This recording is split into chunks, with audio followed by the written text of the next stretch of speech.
C'est difficile de performer et de pas se cramer. Il y a des clients qui seront de toute façon jamais satisfaits et qui auront toujours cherché la petite bête, etc. et qui vont choisir de voir le 1%. À partir du moment où j'ai fait tous les efforts nécessaires pour satisfaire mon client, je pense que déjà, j'ai fait une première étape. Et en même temps, je pense que sur les critiques, il faut avoir un filtre à critique, c'est-à-dire est-ce que c'est une critique constructive? Si on arrive à filtrer, tu vois, les critiques, mettre dans le panier à critique constructive ou le panier à critique achetée.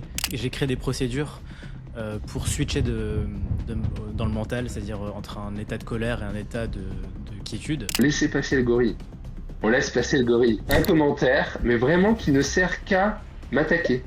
Vraiment, c'est le troll par excellence. Plus de légèreté dans ma façon d'aborder les choses. La croyance qu'on peut tout faire tout seul, c'est-à-dire qu'on est compétent dans tous les domaines. Il n'y a rien de plus épuisant que à porter ce masque, parce que ça prend une énergie énorme de, en quelque sorte, mentir et se mentir à soi-même. Ça prend beaucoup d'énergie en permanence. On récupère tellement d'énergie qu'effectivement la conséquence c'est la performance, mais c'est une conséquence mécanique du fait qu'on ait récupéré son énergie. Je vous le rappelle, dans ce podcast, on échange avec des profils hors normes, des explorateurs. Alors ça peut être dans le business, ça peut être dans le sport, ça peut être dans leur vie pro ou perso, mais des explorateurs qui cassent les limites et explorent au-delà pour comprendre et entreprendre finalement de manière différente. C'est ça qui me touche et que j'ai envie de partager avec les personnes qui écoutent le podcast pour entreprendre de manière plus entière, plus robuste. Aujourd'hui, on a deux super invités. Je vais les laisser se présenter, ça sera plus simple. Kevin et Edouard, qui commence? Allez, je me Kevin, lance. Allez, let's go. très bien, vas-y. Ah, tu voulais, pardon, excuse-moi. Bon, allez, let's go. Kevin Rich, entrepreneur. J'ai créé plusieurs startups, dont la dernière qui s'appelle Kern, qui est une application mobile de coaching mental. Donc, pour mettre à disposition tous les outils que les athlètes de haut niveau comme Edouard ont peut-être pu avoir à la disposition de tout le monde. Parce que voilà, on considère que c'est difficile de performer et de pas se cramer. Donc, ça, c'est un peu notre postulat. Et à côté de ça, j'ai le podcast Objectif Mental. J'ai eu la chance de vous recevoir tous les deux. Et voilà, on traite de tous les sujets autour de préparation mentale, de psychologie, de performance. Ok, génial. Et Kevin, avant de passer à Edouard, est-ce que tu peux, en quelques mots, nous parler un peu de ton parcours de manière plus générale? Comment t'en es arrivé là? Ouais, alors moi je suis sorti d'école, donc d'études d'école de commerce en 2014. J'avais créé une première start-up à ce moment-là. Et en fait, de fil en aiguille, j'ai continué dans la tech. Et on va dire que la plus grosse expérience a été dans une start-up parisienne qui s'appelait AOS, donc un logiciel dans l'immobilier. Je suis devenu VP marketing dans cette start-up. Et en fait, j'avais une équipe de 20 personnes à manager. On était en hyper croissance, donc tu vois, j'ai vécu cette phase où on passe de zéro à une centaine de personnes dans la boîte. Et donc, qui dit performance, dit tu vois, fatigue au fur et à mesure. À côté de ça, moi, j'ai un parcours personnel qui a été, on va dire, au début un peu compliqué. Donc, psychologiquement, j'avais aussi des sujets, tu vois, à régler. Et donc, c'est comme ça, de fil en aiguille, je me suis intéressé à toutes les thématiques du mental. À côté, j'ai toujours fait beaucoup de sport. J'ai joué au foot en club, un peu de basket aussi. Et après, bah, comme tout, on va dire, jeune actif, trentenaire, course à pied, trail, un peu d'alpi, ski rando. Je crois qu'on a ça en commun. Et c'est évidemment des disciplines où l'endurance et le mental est clé. Et donc, je me suis pris de passion aussi pour ces sujets via le sport. Ok, génial, merci Kevin. Edouard? Eh bien, bonjour à tous. Donc, Edouard Rolandson. Donc, je suis ancien athlète de haut niveau dans le volley pendant plus de 15 ans. Donc, volley et beach volley, où j'ai eu la chance de participer à plusieurs compétitions internationales en équipe nationale. Et aujourd'hui, je suis négociateur immobilier pour une agence qui s'appelle Simalp, spécialisée dans l'immobilier de montagne haut de gamme depuis maintenant plus de 20 ans. Et en parallèle de tout ça, moi, j'ai eu plusieurs expériences, le sport ayant été ma plus grosse expérience pro et qui est resté aujourd'hui vraiment un guide, un fil rouge à chaque fois que j'entreprends un nouveau projet. Du coup, j'ai monté deux boîtes dans la restauration. Donc, j'ai tenu un café sur la station des Deux Alpes, donc où je suis là aujourd'hui, que j'ai tenu pendant 3 ans. Et ensuite, j'ai eu une start-up dans la livraison de repas pendant plus de 4 ans autour de Montpellier. Donc ça, c'était l'expérience euh, passée, donc avant de me lancer dans l'immobilier. Merci à tous les deux. Alors c'est vraiment, j'adore quand j'ai regardé, je regarde les profils un peu au dernier moment pour me plonger dedans et pas trop ruminer des questions ou anticiper. Et là, tout de suite, quand j'entends les descriptions de nouveau, j'entends à la fois le côté perf de haut niveau pour tous les deux, quoi, que ce soit dans le côté start-up, croissance, le côté sport. Et je sais aussi que vous avez, bah, il y a un podcast qui, pour tous les deux, où vous abordez des sujets qui sont finalement à l'inverse de la performance, c'est un peu mon sujet préféré, de robustesse, de respecter son énergie, de santé mentale. C'est quoi le secret pour vous pour justement gérer cette énergie, garder sa santé mentale, tout en évoluant dans des écosystèmes qui demandent de la performance, que ce soit la start-up, le lancement d'une app, de l'immobilier, en plus de prestige. Comment vous réconciliez tout ça? Ça, c'est une très très grande question parce qu'on peut parler pendant des heures. Kevin, du coup, je sais pas si tu veux, je me permets d'avancer Vas-y, vas-y, avec plaisir. sur ma réponse.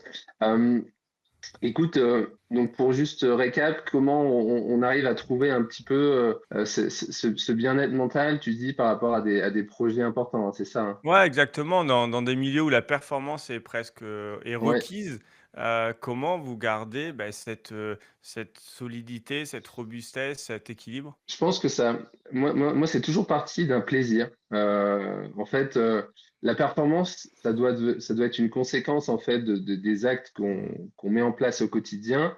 Et c'est dans le plaisir du quotidien que finalement, bah, la performance arrive assez naturellement au final. Moi, ça reflète pas mal aussi le parcours que j'ai pu avoir en tant que jeune. Quand j'ai joué au volley, jeune, j'avais pas vraiment conscience de devoir absolument performer. Je pratiquais un sport de compétition, mais c'était toujours dans un bon esprit, avec des copains, dans une bonne ambiance. Évidemment, au fil du temps, ça a évolué et c'est devenu de plus en plus sérieux parce que à la fin, bah, j'ai pu en être payé, donc ça devient mon métier. Donc forcément, il faut absolument devenir performant. Mais je pense qu'en gardant cet esprit toujours de plaisir, de maintenir du plaisir, moi, c'est vraiment ce qui m'aide. Encore aujourd'hui, dans l'immobilier, je prends du plaisir dans les tâches du quotidien, à être sur le terrain, à être au contact des personnes. Là, c'est un métier d'humain, donc je prends du plaisir à connecter. Donc, c'est ça qui me permet vraiment de, derrière, bah, être productif et puis obtenir du résultat. Ok, génial, le plaisir. Pour toi, Kevin, t'as un type, un secret, ou est-ce que c'est une gymnastique permanente? Comment tu gères ça? Je pense que tu as 2 niveaux, pour gérer, tu vois, cette forme de fatigue qui peut arriver. La 1re, il y a des sujets de fond, qui sont, bah, comme dit Edouard, le plaisir, la passion, numéro un, complètement d'accord avec toi. Et ensuite, et aussi, tu vois, la comparaison avec, les autres. Quand on est entrepreneur, on se compare toujours, aux autres. On n'avance pas assez vite, on a l'impression qu'on n'est pas assez bon. Dans le sport, j'imagine qu'il y a aussi, ces phénomènes-là. Enfin, tu vois, en course à pied, moi, je le vois, tu te dis: «Ah, je peux faire, moins de 3 heures, moins de 2h30, et cetera, et cetera», et en fait, ça s'arrête jamais, tu rentres dans une boucle. Donc réussir aussi à s'extraire, de ce regard des autres, pour ne pas tout le temps se comparer et être dans cette course constante, tu vois, on va dire, d'une performance qui est malsaine. Ça sur le fond, et après sur la forme, enfin, deuxième chose encore sur le fond, c'est de voir un peu aussi peut-être à long terme. Moi, j'ai eu une forme d'impatience, constante de me dire: «Il faut que dans, 2 ans, 3 ans, 5 ans, j'ai atteint cet objectif-là», et donc en fait, tu rentres dans un espèce, tu vois, de course effrénée pour le faire le plus vite possible, et donc essayer de peut-être prendre le plus le temps d'avoir des temps de repos, et c'est là où je vais arriver sur le plus, sur la forme, on va dire, qui est, bah, comme un sportif de haut niveau, la performance évidemment, dans l'action, et aussi quelque part de temps en temps dans l'inaction, donc prendre des temps de repos, souffler, faire de la randonnée comme tu le fais, comme vous le faites tous les 2, mais voilà, savoir aussi se poser, pour durer en fait. Je pense qu'il y a de ça. Ok, merci. Bon, là, je sens que vous êtes chaud. Je vais attaquer les questions qui piquent un peu parce que ça soit sur LinkedIn ou en podcast, tu sais, on parle de nos grands projets, nos réussites. C'est normal, on a été formaté comme ça. Moi, j'aime bien poser la question peut-être plus humaine, authentique de c'est quand la dernière fois que vous avez foiré sur l'un de ces sujets et qu'est-ce que vous en avez fait? Comment, vous avez réagi? Comment vous avez saisi ça? Écoute, je peux me lancer. Alors, ouais, j'en ai beaucoup. Je peux te prendre la dernière pour, heu, pour te répondre. J'ai lancé alors avant de lancer Kern, j'ai travaillé sur un autre projet, qui s'appelait Levergrow. On était dans la data. On s'est planté, en fait, si tu veux, bah, comme 9 startups sur 10, on s'est planté. Problème de compétition, d'attrait pour, le sujet, et on n'a pas réussi à percer le marché, tout simplement. Je pense que tu vois, c'était un projet où il fallait être très sales, très commercial, et c'est pas, réellement ma force. Alors je l'ai été un tout petit peu, comme Édouard d'ailleurs, mais moi j'ai pas c'est pas voilà, c'est pas mon fer de lance, et donc ce que j'en ai appris, c'est déjà choisir un sujet, qui te passionne, où tu prends du plaisir, et voilà, essayer d'aller là où on peut avoir des forces. Donc Kern qui est plus dans le B2C, ça correspond plus quand même à ce que je sais faire. OK, génial. Édouard? Eh bien, moi, c'est tout simplement mon expérience précédente, qui s'appelait Sport and Green, où on livrait des repas sains autour de Montpellier. Et du coup, j'ai liquidé l'entreprise. C'était une première expérience de liquidation pour un business model qui n'était pas rentable. Et ça, dès le début, au final, j'avais pas pu trouver Pourtant, j'ai cherché hein, pendant un petit moment, je me suis battu pour tenir pendant quelques mois, mais voilà, je pense que ça, c'est la dernière expérience compliquée que Mmh. j'ai dû gérer, et c'est c'est un super apprentissage, hein, on le dit toujours, et je pense que c'est important de ne pas avoir peur, de l'assumer. Donc voilà, j'ai plein d'erreurs réalisées dans ce projet hein, que je pourrais partager. Donc je pense ne serait-ce que notre fournisseur d'origine à la base n'était pas forcément le bon, c'était assez conflictuel. Voilà, donc c'est plein de choses qui forcément forgent un entrepreneur, forgent même juste une personne, parce que on est amené à échanger tellement avec différentes personnes, différentes personnalités, caractères, etc. Il faut apprendre à gérer tout ça. Et puis tout ça, en plus, un objectif de rentabilité, de chiffre. Donc c'est quand même pas évident. Et du coup, j'ai quand même beaucoup appris là-dessus. Ouais. Mmh. Merci à tous les 2 de partager ça parce que, je fais très attention à pas tomber dans le défaut de Instagram ou des réseaux sociaux, de montrer que le côté brillant et quand ça marche parce que finalement la vie d'entrepreneur, c'est pas du tout ça. C'est on alterne entre des choses qui marchent pas, qui marchent moyennement, qui marchent mais finalement qui nous nourrissent pas ou qui marchent pas mais qui nous font vraiment plaisir et c'est un peu une ratatouille de tout ça avec lequel il faut composer. Et puis, comme dans le sport, vous l'avez vécu, ces moments-là de doute, difficiles, c'est ceux qui forgent finalement, c'est ceux qui permettent le prochain sommet, la prochaine aventure. Donc, c'est pour ça que je pose cette question, je pense que c'est très important. Comment vous pensez que ces moments-là, ils vous ont permis de vivre ce que vous vivez en ce moment? Qu'est-ce qu'ils ont forgé? Quels ont été les apprentissages? Kevin, si tu veux commencer? Ouais, carrément. Écoute, je pense que alors ça a été, moi, c'était déjà ma troisième boîte, Mmh. tu vois? Donc j'avais appris des choses, avant, mais là, je me suis vraiment posé pendant, 6 mois, où je me suis posé la question: «Qu'est-ce que tu veux réellement pour la suite?» Alors je sais pas si ça vient, tu vois, avec une forme de maturité à un moment, mais en tout cas, j'ai un peu listé toutes les choses que je voulais dans la prochaine expérience et toutes les choses que je ne voulais plus. Et donc en fait, les apprentissages, ça a été, plus sur la forme d'entrepreneuriat que j'ai envie, de poursuivre, et voilà, sur des choses sur lesquelles, tu vois, ce serait entre guillemets «plus négociable», sur, le choix de l'association avec, tu vois, avec les personnes, la forme de la boîte que tu as envie d'avoir, le produit que tu as envie de lancer, et cetera, et surtout chercher du plaisir. Je rebondis un peu sur ce que Edouard a dit, mais j'ai souvent été dans la souffrance, on va dire, avant, une forme, tu sais, voilà, de se faire mal pour réussir, tu vois, un peu à l'américaine, Mmh. et là, j'ai changé ce truc-là en me disant, en fait, «D'abord, prends du plaisir, et si tu prends du plaisir, ça va fonctionner, et ensuite, ainsi de suite». Mais Mmh. voilà, je pense que Cette notion de souffrance-plaisir, ça a été déterminant dans mon changement d'état d'esprit, quoi. OK, et c'est difficile au quotidien de garder ça parce que, c'est pas forcément comme tu disais la tendance. On est quand Mmh. même plus, sur le, more pain, more gain versus, le podcast No pain, more gain, d'Edouard. Donc, comment tu maintiens cette discipline au quotidien? C'est très compliqué. C'est très compliqué parce qu'on retombe vite dans ces travers. En fait, de ce que j'observe aussi avec les différents épisodes que je fais, c'est que tous les performeurs ont ce point d'inflexion à un moment où ils sont pas loin de basculer toujours, tu sais, d'aller chercher, plus, et tout. Donc c'est très difficile. Je pense que quelque part l'entourage aide aussi. Mmh. Hem, Entourage, donc je parle famille, amis, tu vois, de qui te remettent aussi un peu en disant: «Attention, là, tu es en train de repartir dans le même, schéma qu'avant».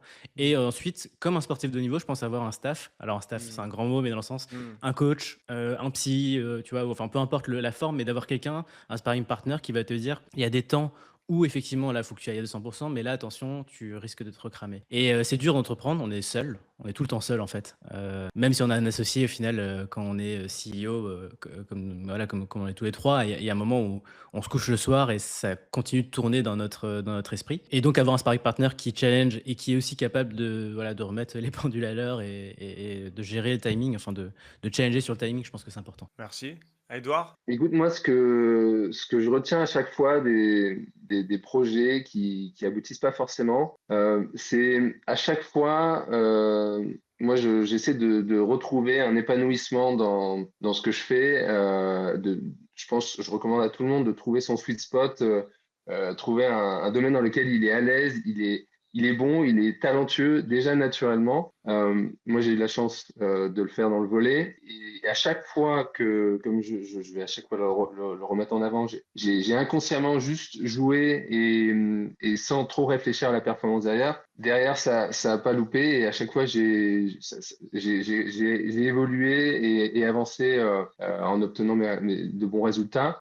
Dès que je me suis concentré sur l'objectif final, clairement, c'était d'ailleurs pour reprendre dans mon parcours sportif, le gros échec de ma carrière, c'est de ne pas avoir fait les Jeux Olympiques. C'est l'objectif crucial et malheureusement, j'étais trop focus sur le résultat final. Ça a été le cas pour l'expérience Sport and Green. J'étais focus sur un chiffre d'affaires. Il fallait que j'atteigne un chiffre d'affaires, il fallait que j'atteigne une rentabilité. En fait, c'est vraiment les deux apprentissages que j'ai sur ces expériences-là. C'est qu'aujourd'hui, maintenant, dans mon nouveau projet immobilier, je me concentre sur mes tâches du quotidien, sur le plaisir que je prends et puis j'écris quand même à la fin des objectifs. Et ça, d'ailleurs, l'entreprise le fait très bien. Et c'est important de l'écrire. Par contre, je me focus pas dessus. C'est pas, voilà, ça resterait une conséquence. Donc voilà, Mmh. c'est vraiment ça mon apprentissage en termes d'état d'esprit. J'ai envie de dire quand j'aborde un projet aujourd'hui. C'est génial, la semaine dernière, j'avais, Stéphane Toureau, vice-champion du monde d'apnée, qui est descendu à -121 mètres, et Eric Prowalski, Waouh. chef étoilé à Annecy. Ils m'ont dit exactement la même chose. Vraiment le focus sur le moment présent, Mm. sur voilà, qu'est-ce qui se passe là? Avoir du recul, le vivre pleinement, aller, chercher le plaisir, aller chercher la fluidité, le flow, et la conséquence finalement, c'est, la performance. Et c'est difficile parce qu'en même temps, de pas se mentir à soi-même, dire: «Oui, oui, non, mais vraiment, je vais focaliser sur le plaisir», avec, comme arrière-plan, «Ah, comme ça, je vais tout déchirer». C'est pas simple. C'est super intéressant d'avoir ce feedback aussi de vous 2. Et ça me fait penser à, vous avez tous un background, tous les 2 un background dans la vente, et aujourd'hui, bah, vous vendez toujours quelque chose. Au bout d'un moment, il faut vendre une Mm. app, faut vendre un bien, faut vendre peut-être son profil pour une transaction. Et dans les dirigeants, les entrepreneurs que j'accompagne, c'est quasiment tout le temps, si ce n'est tout le temps, un lieu de friction et de difficulté. Parce que dans ce que vous dites, le plaisir, moi ce que j'entends, et vous me dites, hein, si je me trompe, mais c'est quand même lié à l'authenticité. Le fait d'être soi-même, de se respecter, Mm. de pas porter un masque. C'est ce masque qui va nous tirailler et prendre toute notre énergie. Alors, comment vous faites pour garder, respecter cette authenticité et en même temps vendre? Ça peut paraître paradoxal. On a peut-être cette image de la vente où il faut mettre un masque, présenter sous les bons aspects. Regardez mon app, elle est super bien, ça va être génial. Regardez ce bien, il va vous changer la vie. Et en même temps, finalement, arriver à être honnête avec soi-même, authentique, parce qu'on sait très bien que, c'est plus complexe que ça, mais ça aide pas forcément ma vente si, je donne toutes les informations 100 un peu comme elles sont, dans le réel. Alors comment vous gérez ça, Édouard, si tu veux continuer là-dessus? Alors, moi, la première chose, c'est vraiment d'être convaincu. C'est la conviction, euh, quelque part même passionné, tu vois, par les produits que je vends aujourd'hui, les biens du coup que je sélectionne aujourd'hui. Je suis convaincu que ce sont des pépites que je vais aller chercher. Et ça se dégage en fait derrière à ton interlocuteur. Et après, c'est là où l'authenticité est hyper importante. C'est comment toi, tu vas vraiment pouvoir t'exprimer de façon complètement transparente et naturelle.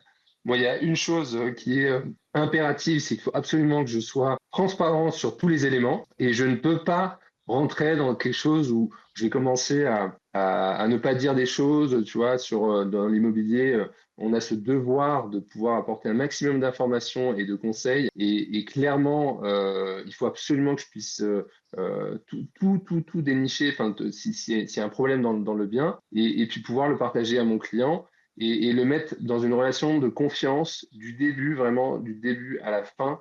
Et c'est ça qui fait que derrière, on reste naturel, authentique, droit dans ses baskets. Ça fait partie de ses valeurs. Moi, clairement, ça, c'est une valeur qui est indétrônable là-dessus. Et parce qu'on est dans un milieu, moi, je le découvre, hein, très honnêtement, avec beaucoup de concurrence. Il y en a qui ont absolument pas peur de rentrer dedans. Moi, je suis vraiment à l'antithèse de ça. Et quelque part, je suis aussi content d'être frais, d'avoir une certaine fraîcheur par rapport à un milieu de l'immobilier qui peut malheureusement parfois en France avoir une réputation un peu, comment dire, j'ai pas le terme, mais négative, hein, tout Ouais. simplement. Mmh. Donc voilà, moi j'arrive avec une fraîcheur, avec le background du sport, peut-être avec de la naïveté, mais quelque part elle me sera bénéfique aujourd'hui. Et donc aujourd'hui, voilà, je veux créer des vraies relations parce que on parle de biens avec des budgets importants. Donc c'est vraiment des projets de vie.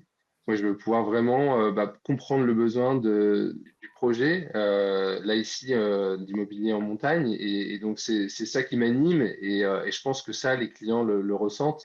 Et tant que je garde ça, tant qu'on garde ça, tant qu'un négociateur garde ça, très honnêtement, il n'y a aucune raison que ça se passe pas bien, en fait. Je pense que l'authenticité, l'honnêteté dans son profil, dans les biens que tu vends, Edouard, c'est super important. En fait, montrer ses points forts, mais aussi montrer ses points faibles. Mais c'est-à-dire qu'on ne doit pas tricher, en fait. Vraiment Non, comprendre le besoin de l'autre. Si on a compris le besoin de l'autre et qu'on répond avec quelque chose qui correspond à son besoin, bah, déjà à partir de là, je pense qu'on a tout gagné. Et ensuite, on peut montrer les points forts et les points entre guillemets faibles. Mais les points faibles, du coup, ne seront pas si négatifs que ça. La personne va se dire, ok, ça répond à un besoin. Effectivement, Edouard ou moi, voilà, il y a des choses qui me vont pas, mais voilà, il n'a pas triché. Il m'a dit ce qui allait et ce qui allait pas. Je pense que c'est vraiment ça. Et dans l'immobilier, c'est vrai qu'en France, voilà, il y a eu, je pense que certains agents n'ont pas aidé à la profession malheureusement, mais j'ai l'impression qu'il y a une nouvelle génération qui est en train d'arriver là-dessus. Et voilà, en tant qu'acheteur ou en tant que vendeur, je préfère que la transaction soit claire, quoi. Mmh. ouais. Et cette authenticité, ne pas tricher, voir ce qui va comme ce qui ne va pas, comment ça joue sur, cette santé mentale également? Comment ça joue sur, votre quotidien, au niveau pro et perso? Ce qui est difficile, alors il faut en tout cas être authentique, montrer aussi, ses points, ouais, ses points de faiblesse, c'est important, mais il faut pas tomber non plus dans une forme de pathos, juste Mmh. pour récolter des likes et tu vois, avoir des Mmh. vues, sur Insta. La Ouais. frontière est très mince et c'est très subtil de réussir à dire, par exemple, moi j'avais fait, un burn-out, mais j'en parle pas comme si, c'était, quelque chose de cool. Enfin, je veux dire, j'en parle, mais je veux dire de manière très objective. J'essaie pas de mettre de l'émotionnel, trop d'émotionnel autour de ça. Mmh. Et je pense que sur les échecs, c'est bien d'en parler, mais pas non plus d'en faire, tout un voilà, enfin des caisses quoi Ouais. et là-dessus, c'est important. Euh, Moi, je me sens tellement mal quand ma relation avec le client, elle est pas optimale, tu vois, ou si j'ai oublié de dire quelque chose, ou j'ai dit que j'allais faire quelque chose que je l'ai pas encore fait, enfin, tu vois, je dors vraiment pas sur mes deux oreilles quand, voilà, je suis pas au clair avec tout ce que j'ai apporté comme information. J'ai l'exemple du café, j'ai tenu un café, j'étais en salle. Quand un client était pas content parce que c'était trop chaud ou trop sucré ou X raison, j'étais vraiment... je suis le genre de personne qui prend trop à cœur les avis, par exemple. C'est trop important pour moi que les retours soient bons et que ce soit corrigé. Donc, à chaque fois qu'il y avait quelque chose qui allait pas, ou il y avait un mauvais avis, que ce soit donc, là dans la restauration, je faisais tout pour satisfaire le client à nouveau, trouver une solution, lui faire une remise, s'il fallait faire une remise, pour qu'il ressorte avec quand même un dernier avis positif, malgré tout, tu vois. C'était pareil dans la livraison de repas. Parfois, il y a des plats, ça allait pas, c'était mal présenté, ou il y avait pas assez. Je, voilà, j'ai ce tempérament qui fait que je dors pas bien si je sais que mon client n'est pas satisfait, pleinement satisfait.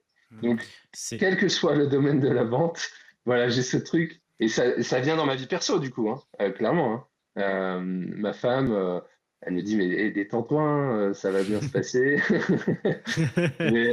Mais, mais voilà, ça, je pense, avec l'expérience, on apprend à mieux gérer. Mais voilà, moi, c'est tout, c'est ma personnalité, je suis comme ça. Et je ensuite, c'est une rebondis f là-dessus, c'est super vas-y. intéressant parce que c'est quelque chose que j'entends aussi beaucoup chez les entrepreneurs. Ils ont tous à cœur de servir, mais il y a une sorte de performance aussi là-dedans. Et comment tu gères ça, Edouard? Parce que on peut pas satisfaire tout le monde. Chacun vient avec ses propres batailles, son quotidien, ses propres problèmes.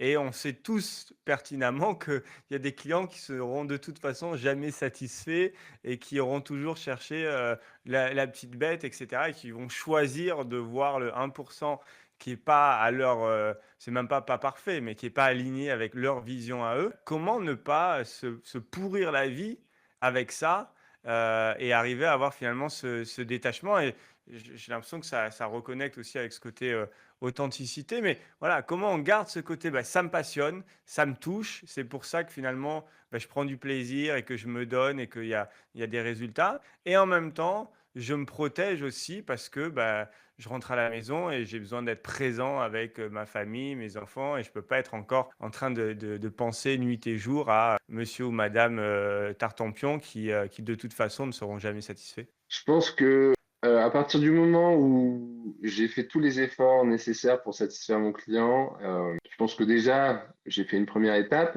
Ensuite, dans nos différents types de produits, bah, il faut qu'on cible à un moment donné les clients prioritaires. Donc, ça fait partie de la segmentation hein, de nos clients et on va mettre notre énergie sur les clients les plus importants. Ça ne veut pas dire qu'on dénigre les autres, c'est juste que voilà, l'entreprise, elle a une niche, une cible, et ben, on va se concentrer uniquement sur sur celle-là, et le reste, ben, on y porte moins d'énergie, en fait. Donc, ça, c'est une première chose. Et puis ensuite, j'aime bien pratiquer la méditation, justement pour apprendre à gérer un peu les éléments dont on n'a pas le contrôle. À un moment donné, si un client n'est pas content et voilà, ça reste comme ça, j'arrive pas à changer quoi que ce soit, c'est pas sous mon contrôle et c'est OK. Et ça, le sport m'a beaucoup aidé aussi là-dessus. On parle de la météo, au beach volley, quand il pleut, il y a du vent, etc.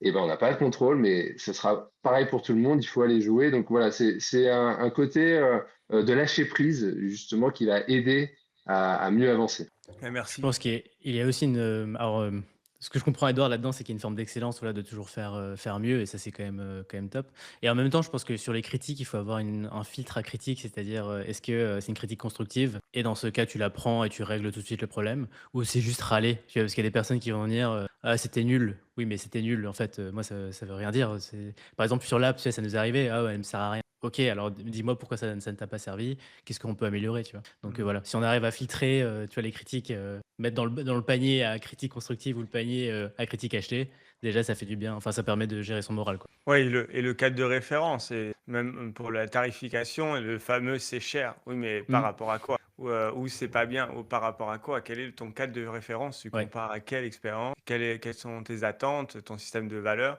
pour qu'on puisse parler de la même chose, effectivement. C'est assez intéressant que tu mentionnes la méditation, Edouard. C'est un autre point commun avec la plupart de mes invités.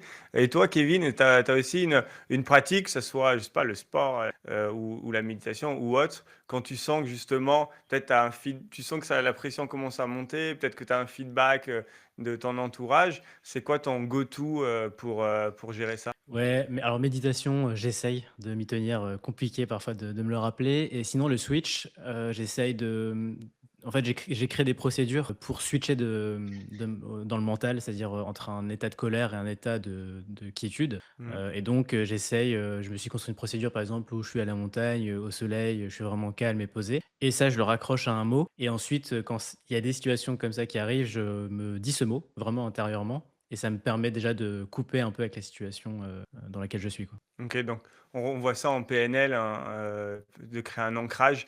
Oui, c'est Je ça. compare Mmh. souvent la fameuse pub de Zidane qui commence toujours par faire son lacet droit, toujours, toujours. C'est un Exact. peu la même chose, d'avoir un élément comme ça qui nous remet dans un certain état à chaque fois. Ça marche hyper bien, on le fait déjà avec les photos. Tu regardes une photo d'un super moment Mmh. dans le passé, bam, tu te replonges dans cet élément. On peut vraiment développer des ancrages et programmer des états intérieurs. Perso, je le fais pour des conférences. Avant d'entrer dans la conférence, il y a certains gestes que j'ai programmés pour me ramener dans un certain état intérieur.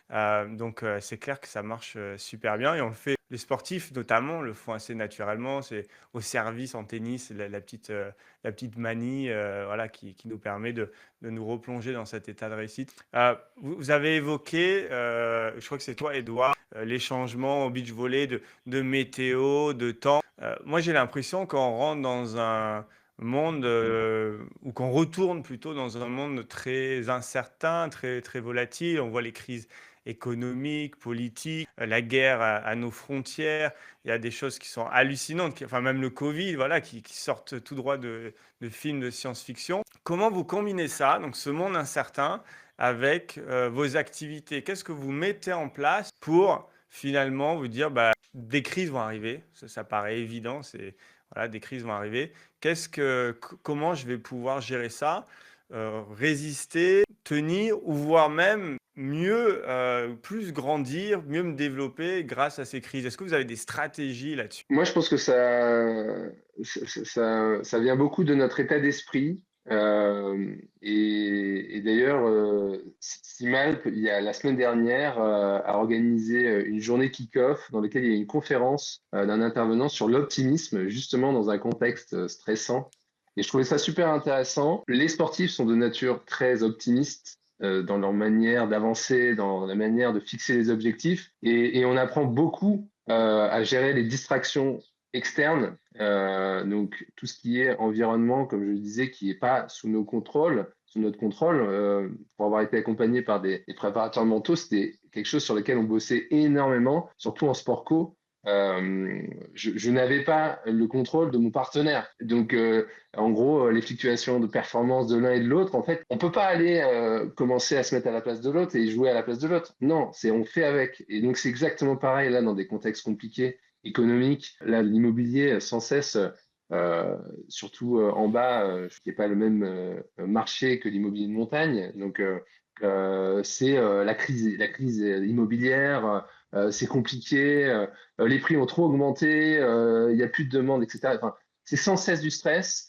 Et en fait, au final, qu'est-ce que ça change, nous, dans notre quotidien, dans notre métier, dans nos performances à nous, en fait, en réalité, ça ne doit pas venir influencer bah, les actions qu'on doit mener. Et moi, clairement, bah, j'apprends à gérer ces distractions. Dans cette conférence, il a parlé de gorille. En fait, il faut laisser passer le gorille. On laisse passer le gorille. Et c'est vraiment ça l'état d'esprit que j'ai. Récemment, pour vous dire, hier, je reçois pour la première fois sur l'un de mes posts sur Facebook un commentaire, mais vraiment qui ne sert qu'à m'attaquer. Vraiment, c'est le troll par excellence qui dit oh voilà l'arriviste Ah. sur l'arriviste qui ne sait jouer qu'au ballon. Tu vois, ce genre de commentaire. Et qu'est-ce que tu fais dans ces cas-là? Comment tu réagis? Est-ce que, enfin, à l'époque, jeune, fougueux, j'ai eu ce genre de commentaires, par exemple dans le sport. Bah, tu réponds en public en plus. Enfin, c'est les pires erreurs. Il faut absolument pas réagir. Et donc, je n'ai pas répondu. Et du coup, à ce moment-là, je me suis posé, j'ai viré l'ordi et je me suis mis à respirer, à regarder dehors et tu laisses passer, quoi. Tu laisses passer, même si clairement, ça m'atteint, hein. C'est vraiment horrible, hein. Ça m'atteint clairement parce que c'est, comme je vous l'ai dit, c'est quelque chose qui m'affecte. Mais derrière, voilà, j'avance. Et puis, il faut un peu jouer avec ça et faire en sorte que dans tous les cas, toi, tu avances et puis tout va bien se passer. Et c'est vraiment l'état d'esprit optimiste que je garde, quoi. Et tu vois, tu Génial. parlais de santé mentale, face aux critiques, c'est exactement le truc à mettre, dans les poubelles, à oublier, tu vois? Ça ne sert à rien. Ouais, le contexte est anxiogène, hein, clairement. Suffit de lire les médias, tu as l'impression que le monde va s'effondrer, se concentrer sur ce qu'on fait, mais aussi se rappeler qu'il y a des opportunités toujours, quand il y a des crises. Donc voilà, il faut essayer d'être optimiste et de pour voilà, en ce qui me concerne, tu vois, là, les startups, c'est très compliqué.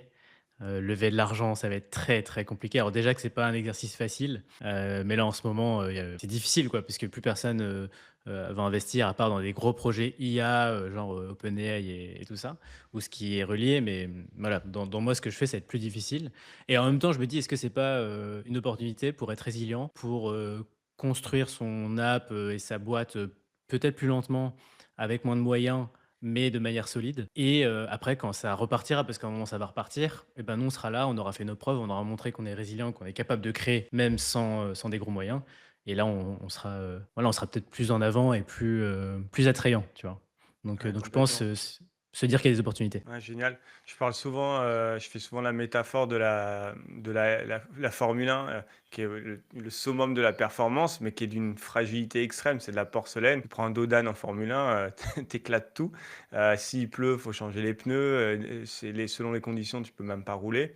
Et finalement, ça va de pair et ça, je trouve que c'est le changement, le shift le plus important à faire ou à prendre en considération. C'est que la performance, ça vient avec de la fragilité, que ça soit, notre énergie, que ça soit les équipes, les burn-out, que ça soit peut-être pour être hyper performant, tu vas te nicher, avoir un seul, canal d'acquisition sur lequel tu vas tabasser. Oui, mais, ce canal, il peut exploser en vol, l'algorithme peut changer, le besoin, l'IA peut arriver et tout casser. Et finalement, comme tu le dis, mettre un peu de lenteur utile, mettre un peu de diversité, de redondance. Edouard, tu parlais du fournisseur avec lequel ça avait foiré, et finalement, d'être redondant, d'avoir plusieurs fournisseurs, de se donner des choix, c'est sûrement moins performant, mais dans le monde actuel, en tension, volatile, c'est sûrement se donner des chances de robustesse. Il y a tout ce concept d'antifragilité, mais de robustesse qui me semble personnellement important. Et ça me fait penser, je repense à vos parcours. Edouard, tu l'as évoqué, tu as évoqué plusieurs activités assez différentes. Et je crois que vous avez tous les deux ce point commun, et avec les personnes qui sont dans ce podcast en général, d'avoir quand même vadrouillé entre différentes activités, de vous être autorisé à faire de la vente, du lancement d'app, de la livraison, du sport. Euh, D'où ça vous vient, là, cette envie d'explorer, d'aller voir à droite, à gauche? Et puis aussi, sincèrement, moi, je suis sûr que vous ne le voyez pas comme ça, mais un peu le courage de se dire, bah, je ne suis pas juste ça et je m'autorise à aller voir ce truc, même si je pourrais être complètement nul ou ça n'a rien à voir avec ce que je faisais avant. Vous pouvez m'en dire plus là-dessus, sur cet état d'esprit? Oui, écoute, alors c'est super intéressant. Moi, alors sortie d'école de commerce, tout le monde est parti, dans des boîtes, classiques, voilà et moi j'ai créé ma boîte, tout de suite. Aussi dans la food d'ailleurs, on livrait des box à cuisiner ou comme HelloFresh, je sais pas si vous voyez, mais, pour en C'est kit Ouais. très quoi. bien. Mais on n'a pas enfin, j'ai pas fait HelloFresh sinon ça se saurait.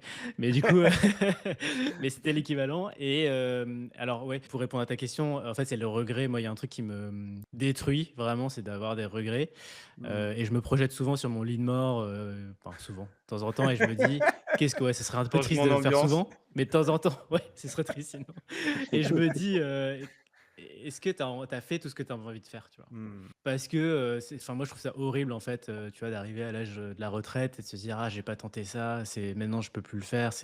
Enfin voilà, c'est vraiment un truc qui me stresse en fait, tu vois, de pas, alors à l'inverse après tu peux avoir un FOMO et du coup tu veux tout faire, mais voilà, en tout cas, moi c'est vraiment ce truc de regret qui me drive vraiment quoi. Et puis j'ai envie de vivre des expériences, d'essayer des choses, je trouve que voilà, on est dans un monde où on peut tester plein de choses, tant qu'il y a pas de mort d'homme, je pense que voilà, on peut essayer Hmm. quoi. Mmh. Génial. Et toi, Edouard? Alors moi, écoute, c'est vrai que j'ai toujours, voulu, suivre, en fait, mes propres, ressentis et prendre mes propres décisions et plusieurs fois, dans mon parcours, j'ai eu à prendre de nouvelles décisions, changer de trajectoire. J'ai envie de te dire que maintenant, avec le recul, je changerais pour rien au monde mon parcours, mais je prendrais plus de temps à bien approfondir un secteur. Là, forcément, avec la maturité, là, le domaine de l'immobilier, c'est un domaine où il faut vraiment y mettre du temps. Ça met pas mal d'années avant de pouvoir vraiment asseoir son activité. Donc, j'ai une vision beaucoup plus à long terme que je pouvais l'avoir très jeune. Donc, il y a eu une première transition qui a été très forte et marquante dans mon parcours sportif, c'est celle du volley au beach volley, qui sont deux mondes très différents. J'avais aucune raison de faire un changement de trajectoire parce que tout se passait très bien. Mais voilà, c'est cette envie d'aller explorer, cette envie de suivre un peu son alignement et son ressenti à ce moment-là. Et puis même si l'entourage va pas forcément valider, en fait, bah, je vais aller moi-même voir ce que ça donne et assumer si ça marche ou ça marche pas. Et je pense que en restant comme ça, et c'est comme ça que j'ai pris chaque décision, bah, j'étais pleinement en fait, droit dans mes baskets encore une fois. Et donc oui, mais aujourd'hui, avec le recul, très clairement, je prends un peu plus de temps pour bien m'asseoir dans mon activité. Il y a aussi un peu ce concept de connecting the dots. Tu sais, en fait, dans toutes tes expériences, même si tu fais des choses très, très différentes, finalement, tu es dans l'immobilier de montagne, tu vois. Donc, en fait, il y a Ouais, toujours un lien dans tout ce que tu fais avec une forme de trajectoire. Et je m'en suis rendu compte aussi dans mes expériences. Même si tu fais des choses très différentes, il y a quand même une espèce de ligne, tu vois, que tu suis sans le vouloir. Ouais, oui, génial. entièrement d'accord. Ouais, complètement. J'étais en train de me noter, là, en même temps que Edouard, tu parlais, il y a le cœur a ses raisons, finalement. Et ce que j'entends, c'est qu'il n'y avait aucune raison mentale de changer. Ça n'avait pas de sens. Même le feedback extérieur, c'est mais pourquoi tu fais ça? Je ne vois pas. Mais finalement, il y a ce truc intérieur plus fort. Et effectivement, ça n'a pas vraiment de sens. Pourquoi aller se lancer là-dedans? Pourquoi faire ce changement? Parfois, même peut-être que ça marche, ce qu'on est en train de faire, mais je sens que j'ai envie d'aller voir. C'est ce que tu as dit, j'ai envie d'explorer. Et parce que c'est qu'en mettant le pied dedans qu'on se rend vraiment compte, c'est pas en Mm. imaginant. Et comme tu dis, Kevin, seulement a posteriori, on regarde la trace qu'on a laissée dans la neige. On se dit, ah ben oui, en fait, ça avait du sens, tout ça. Mais Mm. sur le moment, on Ouais, n'en sait complètement. rien. On C'est clair. navigue à l'aveugle et finalement en suivant un peu son cœur, son plaisir, plutôt que le sens. Est-ce que vous avez des expériences, parce que sur le papier c'est bien beau, mais où vous avez suivi plutôt votre tête, plutôt ce qui faisait sens, et où ça vous a mis peut-être à l'extérieur de votre chemin ou de cet alignement dont tu parlais, Edouard? Très honnêtement, non. Vraiment, j'ai à chaque fois suivi ce que je ressentais ici. Donc franchement, sur ça, et combien de fois je me suis pris la tête avec mes parents, ma mère surtout qui était derrière, elle me dit: «Ah non, mais attends, mais là, il faut que tu sois en CDI, il faut que tu avances, et puis que tu sécurises tout ça parce que tu as une famille, et cetera, tu es papa». Bon, ça, elle a vite compris qu'il fallait pas faire et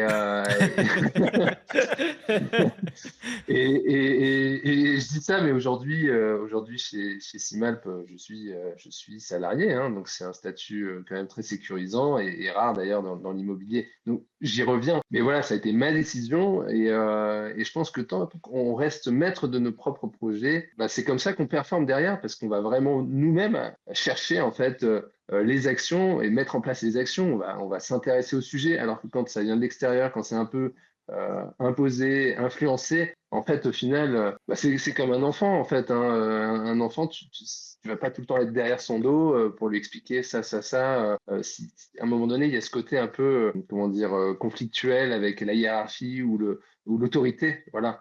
Bah, en fait, je pense il faut se détacher un peu de ça au maximum. Et en tout cas, moi, voilà, ça a toujours été le cas. J'ai suivi à chaque fois ce que je voulais faire. Donc voilà. Ouais, génial. Et toi, Kevin? Écoute, j'aurais pas la même réponse. Moi, oui, sur la dernière expérience, l'Evergrow, tu vois, dans la data, en fait, c'était un choix très rationnel, très mécanique. Je me suis dit, j'ai géré toute la data, le CRM et tout dans mon ancienne boîte. Je connais ça par cœur. C'est évident que je dois lancer un truc là-dedans, quoi. Vraiment, Mmh. j'ai pas réfléchi. La semaine suivante, j'ai lancé le projet, quoi. Et tu vois, un choix très rationnel en se disant: «Bah, je sais le faire, donc je peux le vendre» et en fait, ça m'intéressait pas. Donc donc je pense qu'il est important, c'est de suivre son intuition aussi, de s'écouter. Mais ça, c'est pas simple, quoi. Tu vois? Et savoir s'écouter, c'est un art, hein. Ça a été quoi le coût de ce plan qui faisait du sens? Le coût, au sens, dire émotionnel? Ouais, ouais, ouais, globalement, quoi. Ah, une forme de déception, un peu de se Mmh. prendre un mur en se disant: «Ah, OK, en fait non, ça marchera pas parce que ça m'intéresse pas, quoi». Le Mmh. réaliser, tu vois? Vraiment le moment où j'ai compris ça, je me suis dit: «Bon, ouais, tu t'as perdu quelques mois, quoi». Et ça a été C'était ça le un an, quoi. déclic pour la suite? Est-ce qu'il y a eu un parce que cette, conviction, cette discipline que vous avez tous les 2 sur suivre le plaisir, est-ce que c'est venu d'un déclic? Ça a été progressif? Est-ce que ça a été ça pour toi, Kevin, le moment où tu dis: «Non mais attends là, plus jamais ça»? Oui, oui, oui, clairement, à ce moment-là, j'ai pris quelques semaines, quelques mois j'ai lancé aussi un podcast, là-dedans pour essayer de c'était un peu un travail introspectif en même temps, Mmh. mais clairement, ouais, ouais, c'est à partir de ce moment-là, ouais. Et toi, Edouard, tu crois que ça devient d'où cette, discipline finalement là-dessus? Alors, je sais pas si c'est une discipline. Moi, parce que discipline, ça fait toujours peur d'ailleurs, comme Mmh. terme. Je pense à un moment donné, même si c'est une discipline, hein, clairement, moi, c'est devenu tellement évident qu'il y a des choses que je dois mettre en place et que je ne peux pas rater et que si je loupe un entraînement, bah, en fait, un adversaire, lui, va le faire, et etc. Et il va gagner il va avoir une longueur d'avance sur toi. Donc, en fait, moi, il y a des actions que tu peux pas louper si tu t'es fixé des objectifs très clairs de chiffre d'affaires ou de performance sportive. Donc, la discipline, elle fait partie, à un moment donné, de ton quotidien, de ton rythme. Et si tu arrives à toujours prendre du plaisir là-dedans, bah, tu vas la tenir sur la durée. Et c'est là où tu seras meilleur que les autres. Maintenant, j'ai envie de te dire, aujourd'hui, moi, clairement, ce qui m'aide, c'est plein d'autres choses. C'est pourquoi est-ce qu'on fait tout ça? D'ailleurs, on a beaucoup parlé du fameux why, etc. Mais c'est pas des, enfin, c'est pas des conneries. Moi, je suis papa, j'ai des enfants. Forcément, que j'ai envie de pouvoir assurer les arrières de ma famille financièrement, etc. Donc, moi, tout ça, c'est ce qui me fait avancer. Et c'est tellement puissant que, voilà, je suis ravi de me lever le matin tôt. D'aller tout de suite à 8 heures commencer à travailler sur le terrain et parce que voilà, c'est par là qu'il faut passer et en plus, bah, si on aime ce qu'on fait, c'est encore plus sympa. OK, merci. Je change un peu mon fusil d'épaule. Vous l'avez évoqué un peu plus tôt. Vous avez parlé d'isolement du dirigeant, de l'entrepreneur. Je pense que dans une certaine manière, chez le sportif, c'est aussi ça, finalement. Après les applaudissements, après le public, on se retrouve un peu tout seul dans le vestiaire. Aujourd'hui, comment vous gérez ça dans votre quotidien? Comment vous êtes, alors, il y a la famille évidemment, mais parfois c'est pas forcément le plus simple, la famille non plus, hein. Édouard, tu l'as évoqué. Donc, comment vous gérez ça? Qu'est-ce que vous avez mis en place pour, ne plus être isolé, ne pas être isolé, pour avoir des effets miroirs? Kevin t'en parlait, des soutiens, des gens qui vous challenge, mais de manière, constructive. Vous en avez parlé aussi, des feedbacks. Est-ce que ça fait partie de votre quotidien et de quelle manière? Écoute, avant de lancer, Kern, j'ai fait un coaching, avec un super coach, qui s'appelle Tristan Viscock, je lui passe le bonjour. Et c'est à partir de là que j'ai compris qu'il fallait avoir un sparring partner. Mmh. Et ensuite, je pense qu'avoir un coach, ou pour sa santé mentale, aller voir un psy, c'est quand même, intéressant. Et ensuite, dans le réseau, on peut aussi s'entourer d'autres entrepreneurs. Je pense que ça, c'est super, important, des personnes au même stade, des personnes qui sont, aussi un peu plus avancées pour, prendre, les apprentissages. Ça, c'est super chouette. Ensuite, amis et famille. Alors amis et famille, je suis un peu partagé. Je compte un peu moins sur eux. Enfin, dans le sens où ils sont en soutien, c'est sûr, mais c'est pas à eux non plus, tu vois, de régler les problèmes. Et puis voilà, les amis, quand tu les vois, t'as pas forcément envie de les noyer avec tes problèmes. Mais bon, ils peuvent quand même être, là en soutien. Mais sinon, je pense que dans le pro, tu vois, avoir, un réseau d'entrepreneurs, des pairs et un coach, si on peut se le payer, c'est bien et voilà. Toi, Edouard? C'est vrai que dans le sport, à de différentes manières, à différents moments, on va se retrouver isolé. Déjà, dans notre carrière, on est un peu tellement focus et omnibulé par nos compétitions. On est un peu geek d'une certaine manière de notre activité et un peu en décalage aussi avec ce qu'il peut y avoir chez les copains qui font des études ou qui ont un job. Donc il y a une forme d'isolement déjà là-dedans. Donc finalement, ça, on va le compenser parce qu'en en fait, on n'est pas seul, on est entouré d'un staff, on a d'autres collègues et du coup, bah, on est entre sportifs et donc on n'est pas tout seul dans ce délire, entre guillemets. Par contre, c'est clair que l'autre moment le plus dur chez le sportif, c'est l'arrêt de la carrière où là, clairement, on se retrouve vraiment pour le Mmh. coup seul face à soi-même, clairement un peu perdu. Parce que tout était un peu prémâché ou en tout cas on nous aidait beaucoup dans notre carrière et en fait du jour au lendemain bah, t'es plus sur le devant de la scène et on te considère plus comme ce sportif respectable en activité et ça c'est un vrai sujet et ce sera même l'objet d'un sujet entier si on voulait avancer là-dessus mais clairement ça c'est un autre moment très compliqué à gérer que moi j'ai pu gérer parce que je me suis concentré tout de suite sur d'autres activités que la famille Mmh. évidemment est importante à ce moment-là mais voilà il y a toujours quand même dans ces formes d'isolement des contacts importants donc tu parlais le fait d'avoir un coach bah, ça c'est une manière de pouvoir partager faut toujours au moins pouvoir partager à différentes personnes clés qu'on identifie nous-mêmes. Et puis après, enfin moi en tout cas, c'est vraiment pas rester seul et pas se dire qu'on va régler les choses tout seul. À un moment donné, on s'appuie toujours sur des personnes qui ont l'expérience. Là, en tout cas aujourd'hui, concernant l'immobilier, moi je suis en îlot sur les deux Alpes, seul sur le terrain, mais je suis vraiment rattaché à une équipe au siège, à la station en face, et vraiment, je suis en contact régulier avec ces personnes-là qui m'appuient et qui m'aident pour avancer. Donc, voilà, je pense que à chaque fois, même si on peut se sentir seul à certains moments ou certains endroits, on a toujours des personnes clés sur qui compter. Il y a, juste, j'inverse un peu le j'ai une question pour toi, Adrien. Je sais pas si je peux, mais, du coup, Ouais, bien sûr. l'arrêt de la ca ouais, désolé. L'arrêt de la carrière d'Edouard, ça m'a fait penser à un sujet, enfin, carrière sportive, hein, Edouard. Toi, tu as revendu ta boîte, Adrien. Est-ce que c'est pas un peu le même mécanisme, tu vois? Ouais, complètement. Bah, c'était ma question un peu tout à l'heure sur l'élément déclencheur. Moi, je suis passé par un élément déclencheur. Je me suis pris une voiture en parapente et c'était pas de la faute de la voiture. Et, donc, ça m'a coûté une vertèbre. Et ça a été le moment où finalement, je me suis dit, tiens, là, j'ai forcé dans une direction. Cette direction, elle avait beaucoup de sens sur le papier.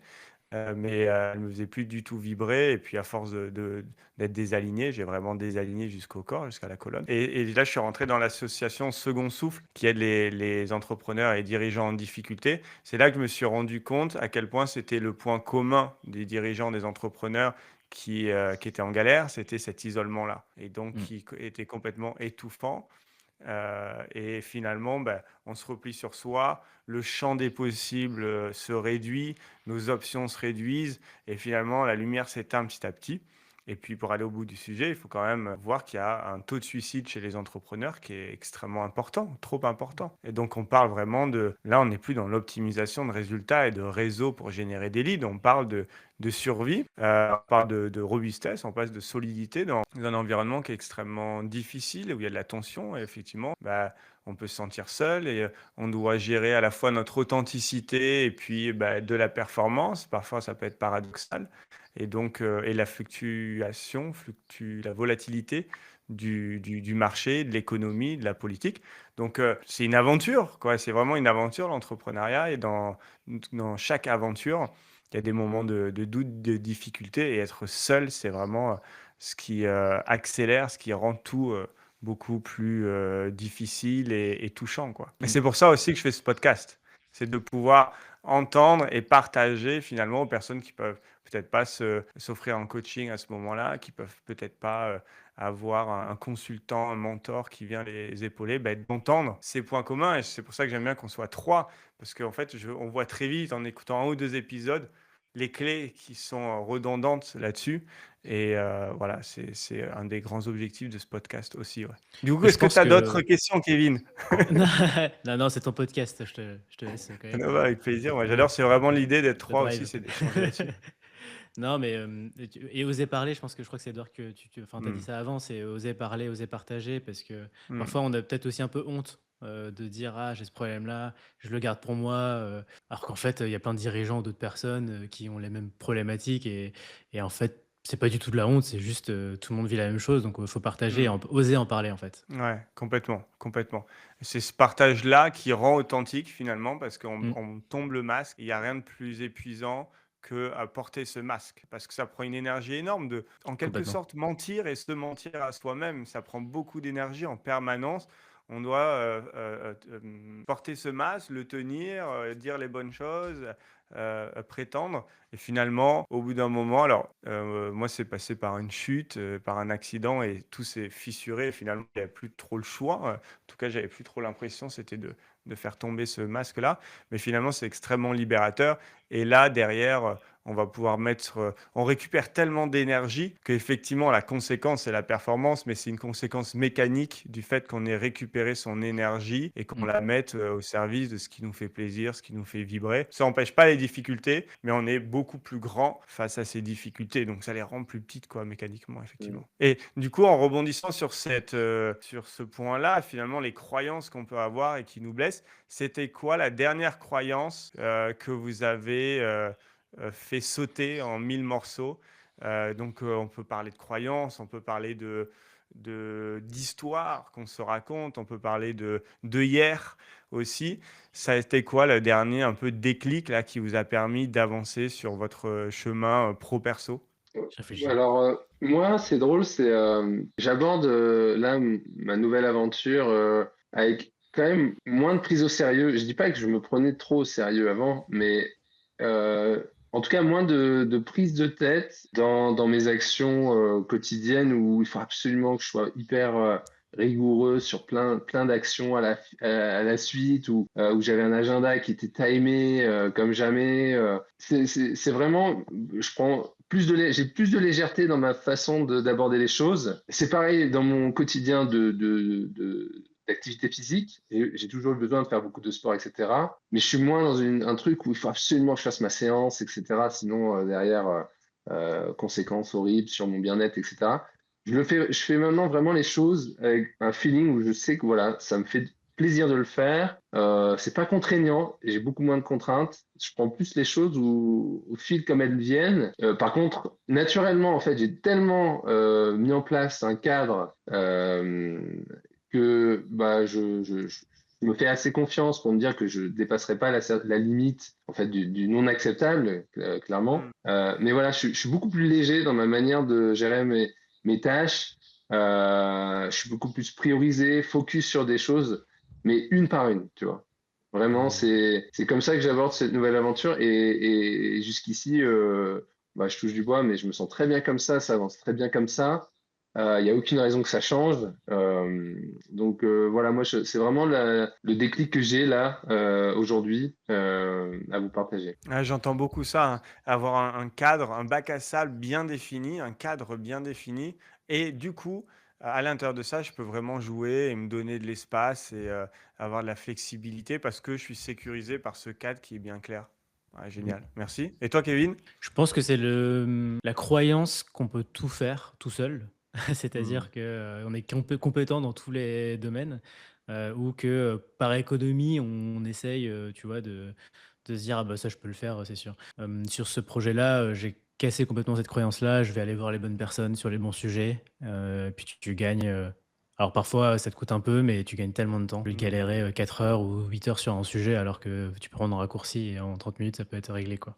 Donc voilà, voir les Mmh. bonnes personnes et ne pas croire qu'on enfin, en pensant économiser sur des conseils et tout, en fait, tu vas perdre beaucoup plus de temps. Donc ça, c'est une grosse croyance, ouais, et besoin de contrôle, quoi. Ouais, Un peu la le génial. lâcher prise comme Édouard, On en fait, arrive hein. ouais, du coup, lâcher sur Mmh. cette croyance-là et sur Ouais. ce contrôle de pouvoir tout faire, qui est assez courant chez les entrepreneurs. Mais finalement, quand tu prends ta posture de dirigeant, pour moi, c'est la différence entre l'entrepreneur et le dirigeant, c'est que tu prends cette posture et tu commences à lâcher et à comprendre les mécanismes de délégation et d'aller chercher des gens meilleurs que toi sur des sujets et Mmh. finalement, et de quand même rester dans ta valeur ajoutée à toi là-dessus en pilotage, quoi. On arrive sur la fin du podcast. C'est évident que vous êtes des explorateurs, vous vivez des aventures en ce moment. J'ai aucun doute que si on se revoit dans 6 mois, un an, le tableau sera encore bien différent. Pour vivre des nouvelles choses, notre temps, notre énergie est limitée. Il faut forcément en supprimer certaines. C'est parfois difficile, hein, sinon on peut cramer. Alors, petite question un peu challengeante. Si de nouvelles aventures, pardon, quand les nouvelles aventures vont se présenter, qu'est-ce qui va être supprimé? Qu'est-ce que vous êtes prêt à abandonner, à dire au revoir, à renoncer pour faire de la place à de nouvelles aventures? Très, très belle question. Je sais pas comment répondre à cette question. Moi, ce qui est certain, c'est que là, aujourd'hui, je me projette quand même assez loin. Je me sens très à l'aise et je me sens vachement à ma place. J'ai l'impression d'être au bon endroit, au bon moment. Et du coup, je suis vachement focus sur l'instant présent. Là, aujourd'hui, j'ai aucune raison de me projeter ailleurs. Et par contre, ce qui est sûr dans mon évolution, je sais que je me priverai pas de continuer à pratiquer mes passions. Donc, je pense à la montagne, je pense au ski, et je veux pas que la croissance là de mon activité vienne empiéter en fait sur mon épanouissement dans ma vie là perso. Et donc, je sais que ça, je le protégerai. Et je sais que c'est certainement aussi ça, je l'espère, qui fera que du coup, je vais rester dans ce monde de l'immobilier très longtemps. Parce que je vais préserver en fait mon petit cocon perso qui me fait du bien et qui me permet d'être performant. Donc, si je prends le truc à l'envers, tout peut sauter sauf ce cocon qui te fait sentir bien de sport, famille, nature. C'est les fondations qui doivent rester. Ça, c'est des fondations qui bougeront pas et clairement que je continuerai à protéger. Génial. Et toi, Kevin? Je pense que alors c'est pas encore le cas, mais j'ai pas d'enfant, tu vois? Mais, ça va arriver un jour, quand et on parlait d'aventure, je pense que c'est une aventure, voilà, que vous avez vécue et qui va être intense et donc, je changerai mon prisme sur, je pense la performance, sportive, qui me prend quand même beaucoup de temps. Tu vois? Tout ce qui est marathon, trail et tout, c'est beaucoup, beaucoup d'entraînement.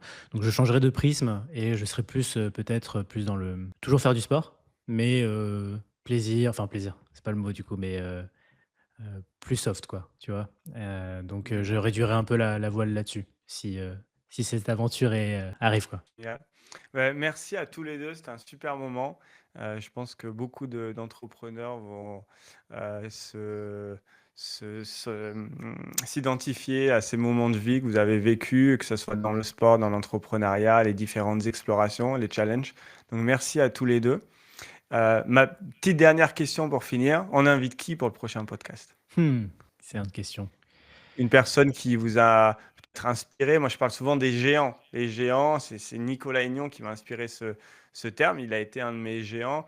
Les géants, c'est cette personne que tu connais pas forcément d'ailleurs, mais sur lequel tu t'appuies. Moi, j'ai l'image de l'enfant sur les épaules de son père qui, du coup, peut voir un peu plus loin, passer plus facilement certains obstacles et avoir un champ des possibles, un horizon plus grand. Peut-être c'est une de ces personnes sur lesquelles vous êtes appuyé. Il y a une Moi, personne, vas-y, vas-y. vas-y, Kevin.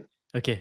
Non, je pensais à il y a une personne qui m'inspire énormément, par la folie des des projets, c'est Benjamin Védrine, Mhm. actuellement. Impressionné, vraiment, et c'est je sais pas, de l'extérieur, ça a l'air facile, mais je pense que ça l'est pas du tout.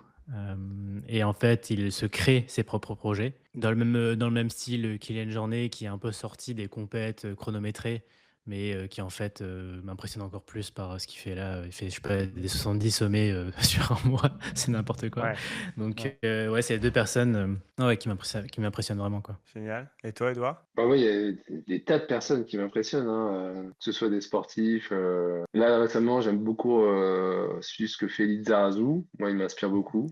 J'ai lu son livre. Je trouve qu'à chaque fois, ses interventions, elles sont super pertinentes sur la manière d'aborder le sport dans sa vie perso-pro. Donc, franchement, si tu as Vicente Lizarazu dans le podcast, ce serait magnifique. Ok. Voilà. Et puis après, non, des personnes plus proches, moi qui m'inspirent pas beaucoup, il y a Benjamin Lang, qui aujourd'hui a un super poste chez Spotify, et on a fait l'école de commerce ensemble. Voilà, je le suis toujours de loin, c'est toujours un peu un guide ouais, sur son après-carrière. Donc j'aime beaucoup avoir de ses nouvelles. Donc c'est toujours intéressant de comparer en fait, nos parcours hein, après le sport. Voilà. Sinon, le CEO de Simalp, Grégory Flon, Ok.